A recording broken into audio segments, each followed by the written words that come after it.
Noong 2015, nananahimik si Mayor Rodrigo Roa Duterte sa Mindanao. Walang kaplano-plano tumakbong presidente. Hindi ako tatakbo ng presidente. The country does not need me. I do not have the ambition to be president. Mahal ng marami sa Davao dahil sa ipinamalas ng katangitang pamumuno at serbisyo sa gobyerno. Handa nang magretiro at ialay ang natitirang lakas para makasama ang pamilya at apo sa huling sandali ng kanyang buhay. Subalit noong 2016, dala ng matinding pangangailangan ng bayan, tinawag siya ng madla para tumakbo. We need you. We need you to change our country. Tumakbo kayo. Sabay-sabay na tumakbo ang mga taga-suporta ni Davao City Mayor Rodrigo Duterte. Unti-unti lumakas ang panawagan hanggang sa di na ito napigilan.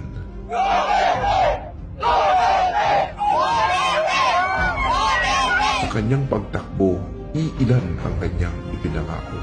Lilinisin niya ang Pilipinas at susupilin niya ang droga. Binalaan niya mga Pilipino na kung siya ay mahalal, marami ang mananagot. Kriminal, sindikato, dorugista at kurakot. I will be forced to kill you. And you will be forced to kill me and the others. Because I have to protect the nation. Talagang yayariin ko kayo sa paghirap ninyo sa Pilipino. Marami ang natuwa, nagbunyi at sumang-ayon. Si Duterte ang kailangan ng bayan at nang siya'y naging Pangulo, tinupad niya ang lahat ng kanyang sinabi. Inialay niya ang lahat ng oras, galing at talino para sa Pilipino. At ngayong 2025, inialay siya ng sariling gobyerno at nais siyang litisin, hindi dahil sa kasalanan, kundi dahil sa pangakong kanyang tinupad para sa Pilipino. Hihilain mo yan. Hihilain mo yan. Ako maniwala ka, hihilain mo yan. Akin na yung anak ko.